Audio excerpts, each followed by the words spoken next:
kuliah ya di tempat kami ya di jurusan keperawatan ya. Baik Bapak Ibu sekalian ya, untuk topik kita pada hari ini udah ini Kak.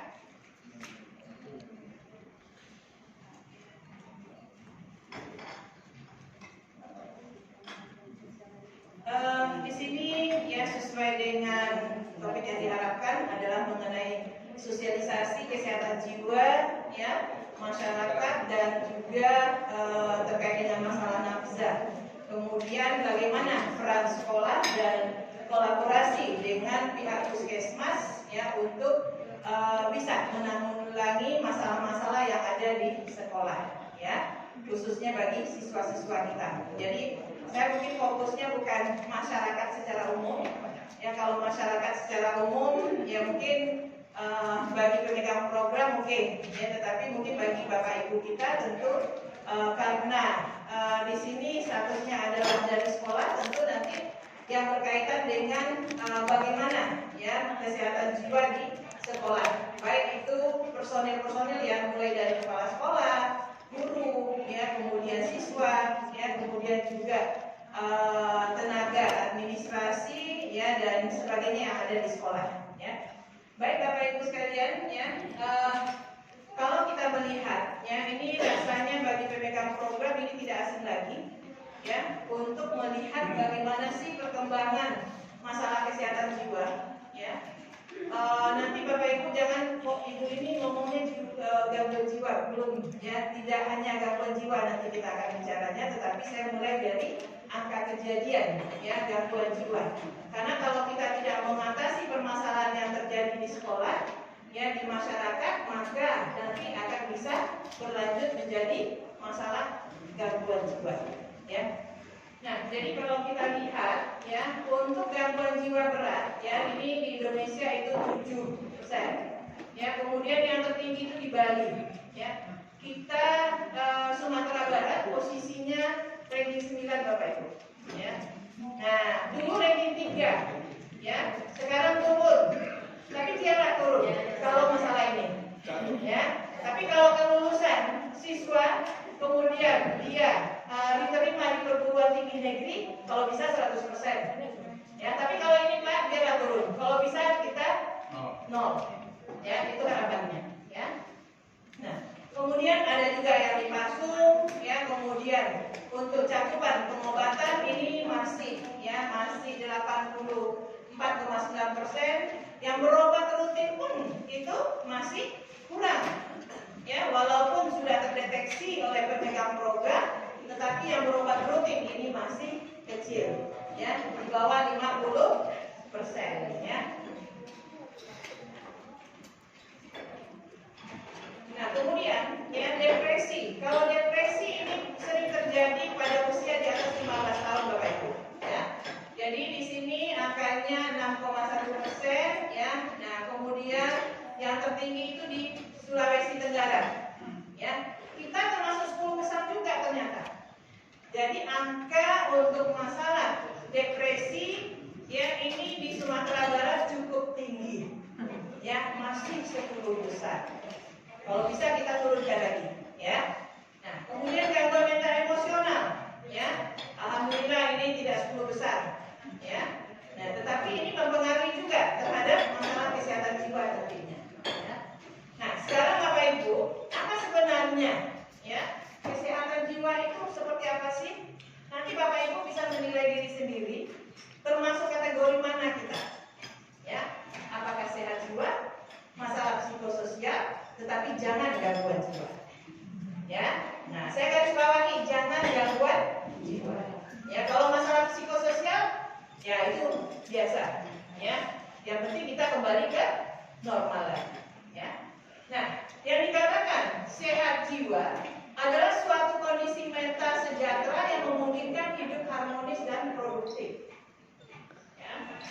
Selagi kita hidup harmonis, tenang, nyaman, dimanapun kita berada, ya, kemudian kita produktif, bisa menghasilkan, ya, seperti misalnya, ya, kalau tenaga kesehatan dia bisa melayani pasien, berarti dia produktif.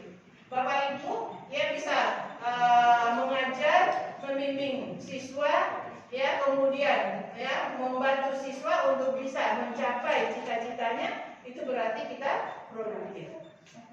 Ya, berarti kita bisa dikategorikan sehat jiwa. Ya, tapi masih tanda petik. Ya, kita lihat ya seperti apa sebenarnya nanti ya. Nah, kalau kita lihat ciri-ciri sehat jiwa itu, yang pertama itu adalah bersikap positif terhadap diri sendiri. Apakah Bapak Ibu di sini sudah bersikap positif terhadap diri sendiri? Sudah? Berpositif thinking kita terhadap diri sendiri. Ya, harusnya sudah ya Pak ya. Kemudian mampu tumbuh berkembang dan mencapai aktualisasi diri. Nah, kalau ini gimana Bu?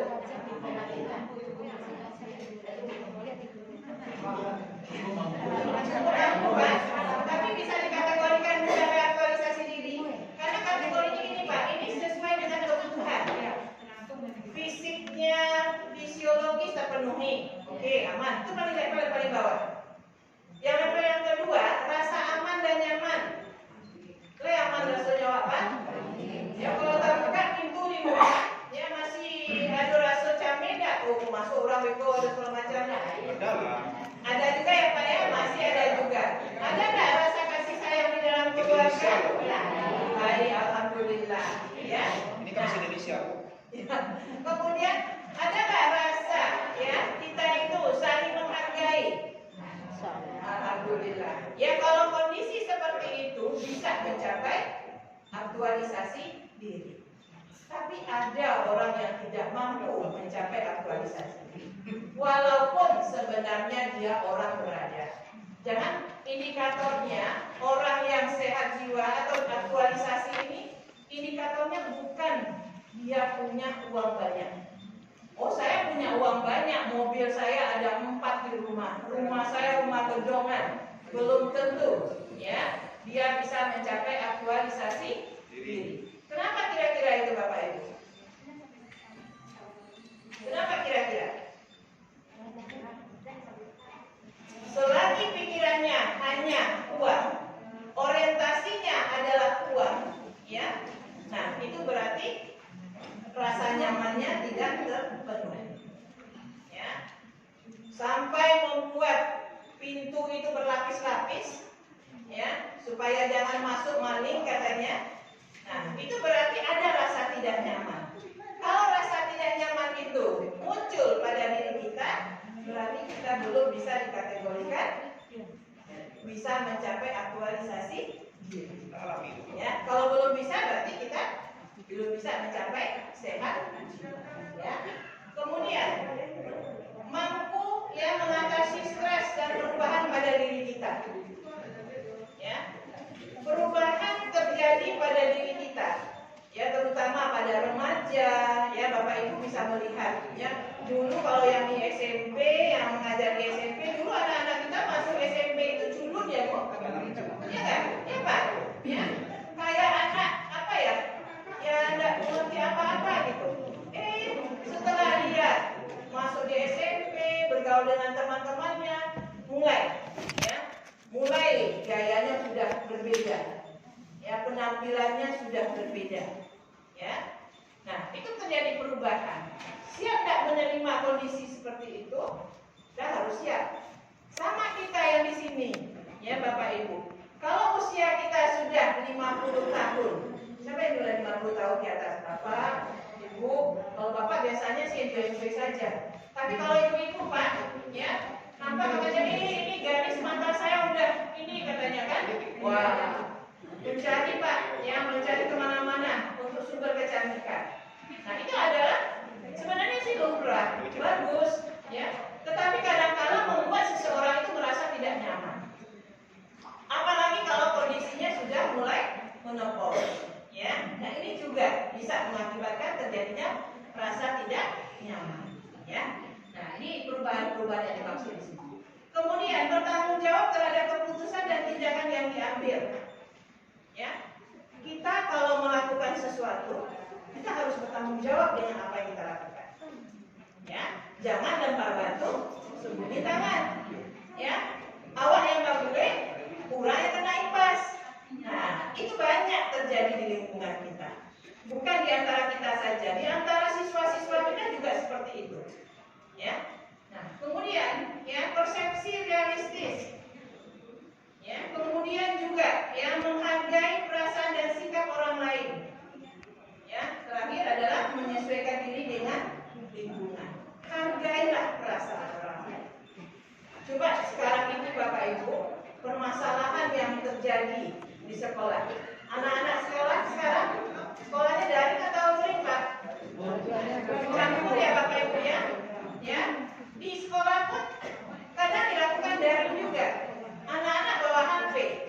Coba kalau Bapak Ibu misalnya ya sedang mengajar ya siswanya itu sibuk main HP, gimana rasanya Bapak Ibu? Ini berarti ya tidak menghargai gurunya, ya. Nah ini ya. Kemudian menyesuaikan diri. Harusnya siapa yang menyesuaikan diri di dalam lingkungan Bapak Ibu? Kita sendiri, betul sekali Pak. Jangan berharap ya misalnya Bapak bertiga, ya Bapak maunya Bapak yang di tengah. Oh Bapak harus menyesuaikan diri di sini. Kan Bapak baru datang.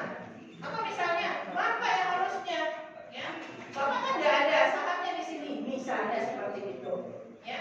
Nah, apakah bisa terjadi kekompakan di antara bertiga? Tidak akan bisa terjadi kekompakan. Jadi harusnya apa?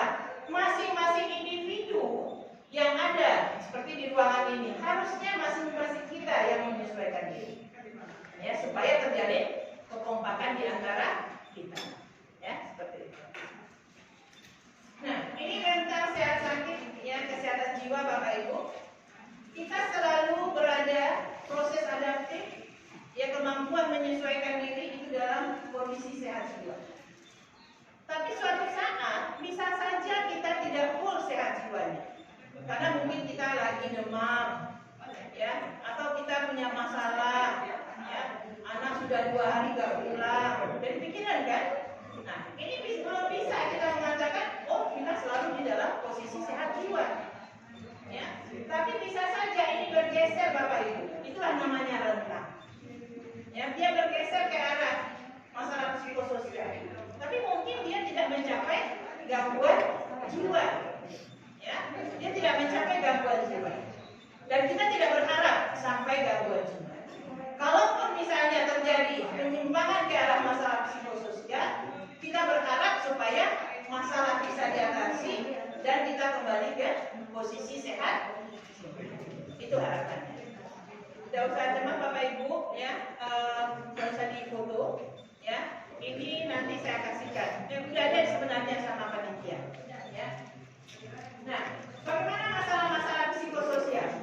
Kalau masalah psikososial, yaitu masalah kejiwaan dan kemasyarakatan yang mempunyai pengaruh timbal balik, ya, sebagai akibat terjadinya perubahan sosial.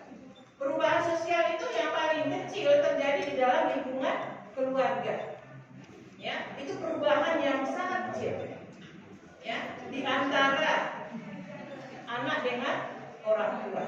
Contohnya saja Bapak Ibu, ya, kalau mungkin dari sekolah, ya, yang paling sering dihadapi, ya, dalam penjurusan misalnya, anak mau jurusannya IPS, tapi orang tua maunya IPA. Itu permasalahan nggak Bapak Ibu? Permasalahan itu, ya. Nah, sehingga itu tadi, ya, anak akhirnya mungkin terpaksa mengikuti kehendak orang tua.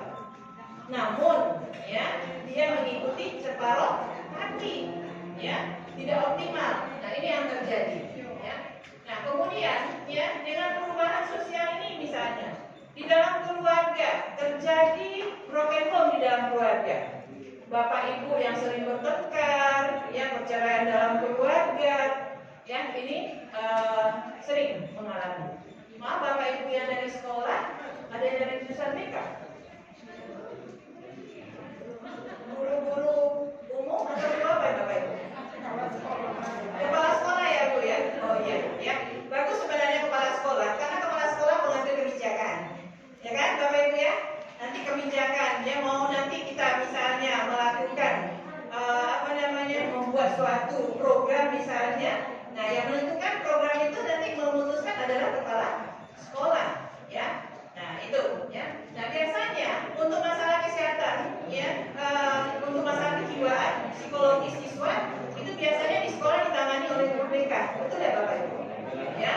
BK. Nah ini, apakah guru BK-nya itu bisa berjalan dengan baik, ya programnya jalan atau tidak? Nah tentu yang tahu Bapak Ibu semuanya. Ya.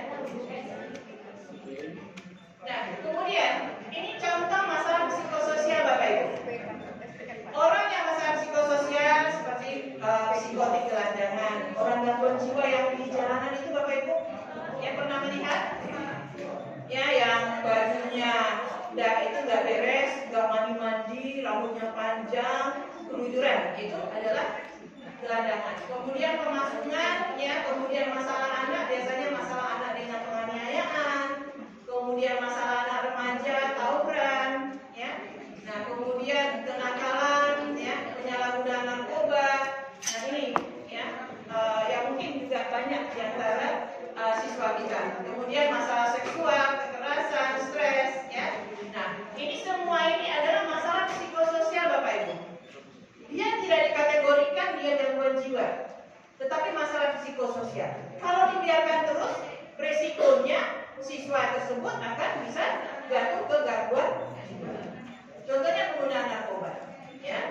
Kalau seseorang menggunakan narkoba, ya, nah nanti dengan efek narkoba tersebut itu akan mengganggu sistem otaknya. Akhirnya nanti akan bisa jatuh ke gangguan, ya.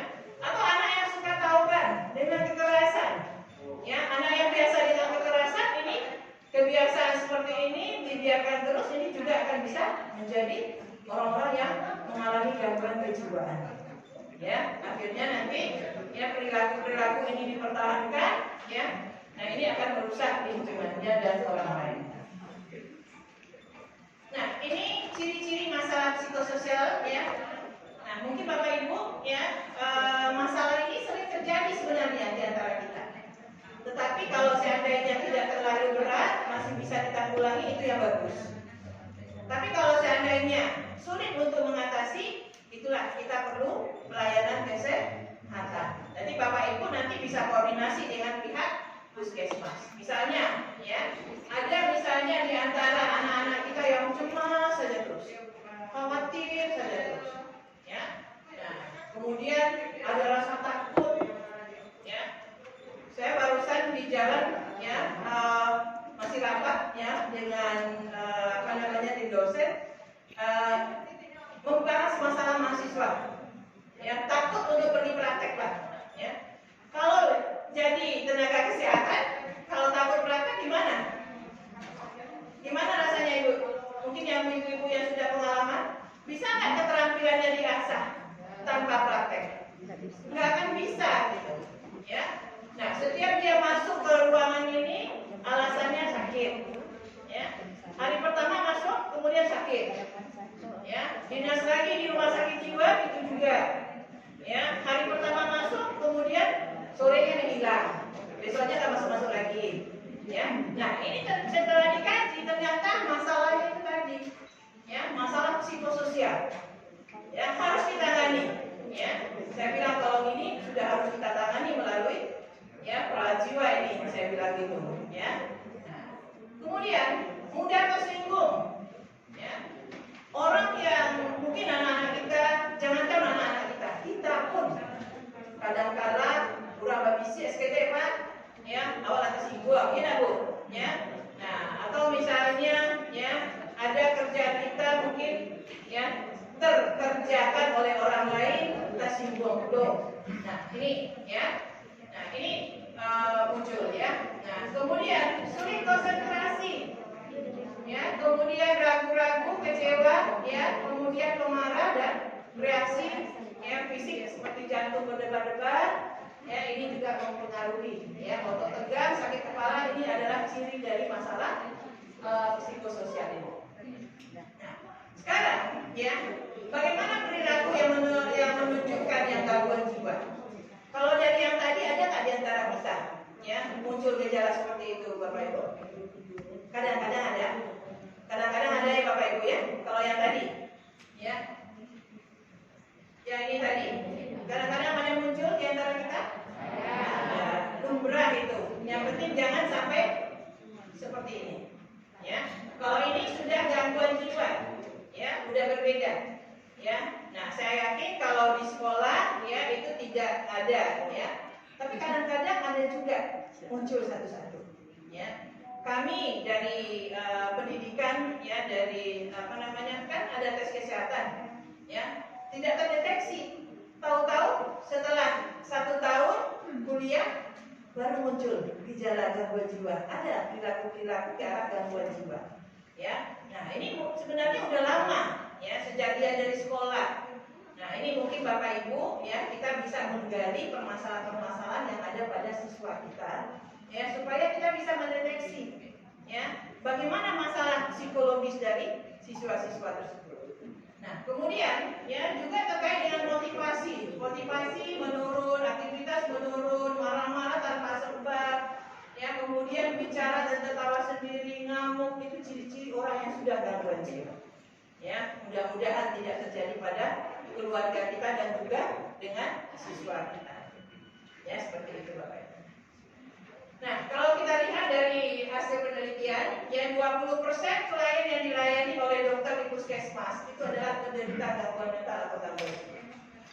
Ya, kadang-kala berobatnya itu dia katanya nyeri ulu hati katanya, ya, atau sakit kepala. Kalau Bapak biasanya kalau sakit kepala pergi berobat Pak? Kadang iya ya Pak ya. Nah, keluhan sakit kepala. Tapi yang membuat sakit kepala ini harus dilihat dulu. Petugas kesehatan itu tugasnya mendeteksi kenapa Bapak datang ke puskesmas ada sakit kepala. Ya, harus digali apa yang menyebabkan sakit kepala itu. Jadi bukan berarti sampai di puskesmas si Bapak harus langsung diobati, tidak seperti itu. Harus dianamnesis dulu. Ya, kalau misalnya di sekolah istilahnya, ya, dilakukan asesmen ya Pak ya. Ya Pak, dilakukan asesmen dulu. Ya, malahan anak baru masuk ya sekolah itu dilakukan asesmen. Ya, saya walaupun di kesehatan Bu kebetulan lagi ngambil S3 sekarang di UNP jurusan BK. Ya, jadi antara keperawatan dan pendidikan saya gabungkan sehingga ilmunya itu nyambung gitu. Ya, jadi di sekolah juga bisa terpakai. Ya, nah, jadi oleh sebab itu, ya, Bapak Ibu, bagaimana kita itu, ya, untuk menggali permasalahan, ya, dari siswa itu harus dikaji dulu, dilakukan asesmen dulu, termasuk ya, misalnya penjurusan ya Bapak Ibu, penjurusan di sekolah itu dilakukan asesmen ya, iya ya, ya, nah, jadi kalau dilakukan asesmen, oh ini cocoknya masuknya adalah di IPA, oh ini masuknya di IPS. Ya, itu dilakukan asesmen. Ya. Nah, kadang-kala siswa kita saat dilakukan asesmen itu ada rasa cemas nggak Bapak Ibu? Ada ya Bu ya? Ya. Kenapa dia cemas? Nah, takut nanti kalau nilai saya begini, saya nanti dianjurkan masuk IPS, saya mau masuknya IPA.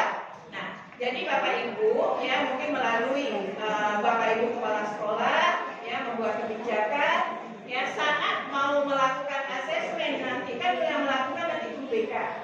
Ya, nah saat melakukan asesmen itu hendaknya siswa itu disiapkan dulu, diberikan informasi bahwa untuk melakukan asesmen yang dilakukan saat ini itu bukan satu-satunya untuk menentukan dia itu masuk ke jurusan tersebut.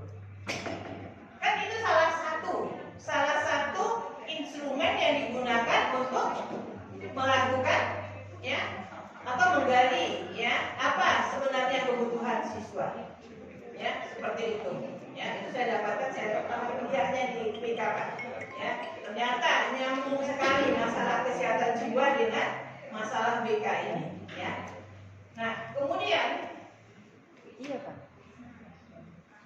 bagaimana sih sebenarnya terkait dengan masalah kesehatan jiwa? Kalau dibiarkan anak-anak kita dengan masalah psikososial dan ada di antara mereka yang mengalami gangguan jiwa, seringnya mereka distigma.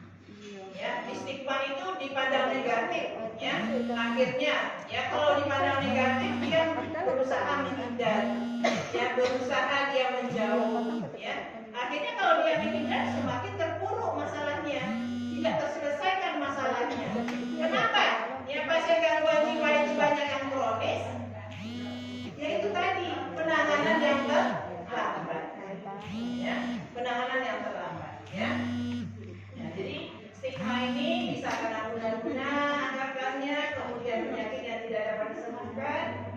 kemudian penyakit yang gangguan jiwa itu dianggap penyakit turunan. Kalau orang tuanya gangguan jiwa, kemungkinan anaknya gangguan jiwa. Sebenarnya ya kalau dilihat dari silsilahnya bisa saja ya orang tua gangguan jiwa, anak juga gangguan jiwa. Tetapi untuk memastikan tentu harus diperiksa gennya dulu Pak. Ya pemeriksaan gen itu mahal dan rasanya khusus untuk melihat apakah penyebabnya dari orang tua. Ya kalau orang-orang kita ya pasien-pasien kita rasanya nggak dilakukan ya karena itu buang-buang uang ya. Yang penting bagaimana untuk pasien itu bisa ditangani ya. Nah rumah sakit jiwa pun dianggap adalah rumah sakit gila. Mungkin Bapak Ibu menganggap ya kalau Gadut ya rumah sakit jiwa HB Sanin Padang itu istilah namanya rumah sakit jiwa HB Sanin Padang. Kata-kata rumah sakit jiwanya itu sudah distigma, betul nggak Bapak Ibu? Ya, itu sudah distigma. Ya, Bapak Ibu tahu nggak? Atau pernah nggak ke RSJ? Pernah. Ngapain Bu? RBPA. Nah, untuk psikologis ya, kalau untuk jadi pimpinan ya tes psikologis dulu ya. Nah, di sana salah satunya Bu ya. Berarti di situ kan bukan orang gangguan jiwa yang datang ke sana ya Bu ya. Ya. Siswa pun ada. Di situ juga ada ruangan untuk anak dan remaja. Ya. Anak gangguan belajar. Ya. Ini biasanya anak-anak SD, ya, SMP, ya. Kalau SMA biasanya udah jarang, ya. Cuma itu perilaku lagi, ya. Nah, itu dibawa ke sana Bapak Ibu, ya. Itu dilakukan perawatan, ya. Ada rawatan jalannya, ya. Jadi bukan berarti gangguan jiwa saja. Cuma image masyarakat itu gangguan jiwa. Nah, bagaimana prevalensi gangguan jiwa? Ini sangat tinggi sekali berdasarkan tingkat usia, ya. Jadi kalau kita lihat masalah-masalah kesehatan jiwa di masyarakat, mulai dari masalah kriminal, masalah bunuh diri, perceraian, ya, kemudian perjudian, konflik, nafsa dan sebagainya, termasuk anak jalanan di sini, ini mengakibatkan terjadinya stres. Stres pada individu, stres pada keluarga, stres pada masyarakat. Jadi yang gangguan satu orang, ya misalnya di satu wilayah, satu orang saja yang gangguan, ya bukan individu saja yang merasakan dampaknya, keluarganya juga, ya masyarakat di sekitarnya juga, ya. Nah kemudian ya nanti akhirnya dia tidak produktif, tidak mau keluar rumah, ya. Nah mengurung diri di kamar saja itu yang akan terjadi karena malu dengan orang lain. Ya, jadi bukan berarti bisa terselesaikan langsung masalahnya, tapi malahan semakin merosot, ya karena ada perasaan malu, ya distigma oleh tetangga, ya masyarakat di sekitarnya, ya. Oke. Nah ini tingkat pelayanan untuk masalah kesehatan jiwa Bapak Ibu, ya. Jadi di sini pelayanan yang paling bawah, ini kan ibaratnya piramida, semakin ke atas semakin kecil. Ya, yang paling bawah ini pelayanan di individu dan keluarga. Ini fondasi yang paling bawah. Jadi bentuklah ya bagaimana hubungan di dalam rumah tangga itu dengan baik. Ya, kalau hubungan dalam rumah tangga bagus, maka ya kemungkinan untuk terjadinya masalah kesehatan jiwa itu kecil. Ya, tidak perlu kita yang ke atas ini Bapak Ibu. Ya, tidak perlu. Ya, karena semakin ke atas biayanya semakin besar Bapak Ibu. Kalau dia tidak tertangani di dalam keluarga, maka nanti tentu masyarakat yang akan membantu. Kalau tidak bisa masyarakat, puskesmas, kemudian rumah sakit umum dan akhirnya rumah sakit jiwa. Kenapa rumah sakit jiwa itu kecil? Kapasitasnya terbatas. Ya, sengaja rumah sakit jiwa itu tidak banyak-banyak kapasitasnya Bapak Ibu. Harapannya apa? Supaya masyarakat jangan gangguan jiwa. Ya, kalau dibangun rumah sakit itu banyak-banyak, ya ramai pula, ya nanti banyak pula pasien. Target kita pasien gangguan jiwa itu bisa tertangani di masyarakat. Inilah pentingnya Bapak Ibu kita di pelayanan di tingkat puskesmas.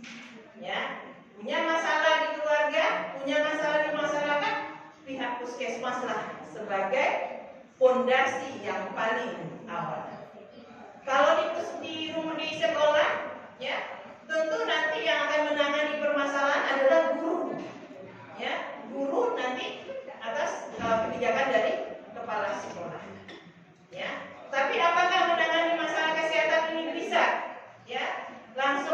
diselesaikan oleh guru? Tentu tidak. Itulah saling kolaborasi antara guru-guru yang ada di sekolah dengan petugas kesehatan yang ada di puskesmas. Itu ya. Kenapa kok di sini ada guru, ada petugas kesehatan? Tujuannya kolaborasi tadi Bapak Ibu. Ya, nanti kita akan lihat ya apa saja yang bisa dilakukan berikutnya. Nah ini ya perkembangan berdasarkan tingkat usia Bapak Ibu. Kita melalui ini semuanya. Tidak ada yang melompat menjadi lansia langsung, tidak ada. Pasti diawali dengan masa ya awal ini. Ya, mulai dari pranikah, ya menikah, kemudian hamil, punya anak ya dengan usia bayi, anak dengan usia balita, anak usia balita, ya SD, kemudian remaja dan lansia sampai lansia. Ini semuanya ada tingkat perkembangannya Bapak Ibu. Ya, kalau ya orang yang mau menikah itu, ya orang yang mau menikah itu sebenarnya juga stres Bapak Ibu. Yang tidak gampang menyatukan dua keluarga besar. Yang menikah itu bukan hanya dua orang, suami dan istri itu saja, tetapi adalah menyatukan dua keluarga besar. Ya, kalau tidak diterima kehadirannya oleh keluarga yang perempuan, maka terjadilah konflik. Ya, lama-lama konflik semakin besar. Ya, nah ini yang kita harus antisipasi. Jadi perlu adanya konseling pranikah, kemudian usia dia saat hamil, ya juga perlu pendampingan. Kenapa? Karena kalau tidak, ya ada juga istilahnya postpartum blues Bapak Ibu. Ya, stres setelah melahirkan. Ya, kemudian usia bayi juga punya perkembangan psikososial. Apa perkembangan psikososial bayi? Udah lewat kan punya bayi apa ya? Udah lewat semuanya ya? Ya? Nah, punya cucu ya. Kalau bayi itu suka apapun yang diinginkan nangis ya Bu. Ya, semua diungkapkan dengan tangisan. Kalau misalnya ya terlambat mengambilnya, dia nangis deh. Ya. Apakah saat diangkat itu dia langsung diam? Tidak, lama. Ya. Karena ada disinilah munculnya ya pada bayi itu rasa percaya pada orang lain. Ya, sekali dipanggil mamaku diam senyum. Di bayi itu menangis sekali. Ya. Nah, akhirnya inilah ya rasa tidak percaya bayi terhadap kita. Ya. Nah, kemudian pada usia balita ya di bawah 3 tahun. Apa perkembangan psikososialnya Bapak Ibu? Memiliki otonomi, ya, maunya sendiri, makan sendiri, yang punya cucu Ibu ya sekarang, ya, maunya makan cucunya sendiri ya Bu ya, dan mau disuapi, mau mandi sendiri, itu yang diinginkannya. Ya. Nah, itu ya. Kemudian juga ya pada usia ya sekolah SD. SD itu mulai persaingan Bapak Ibu. Yang bersaing antara anak dengan anak yang lain. Kondisi sekarang yang bersaing itu siapa? Orang tua. Cobalah kalau di SD, mungkin Bapak Ibu karena ngajar di SMP SMA, ya mungkin tidak melihat itu. Tapi banyak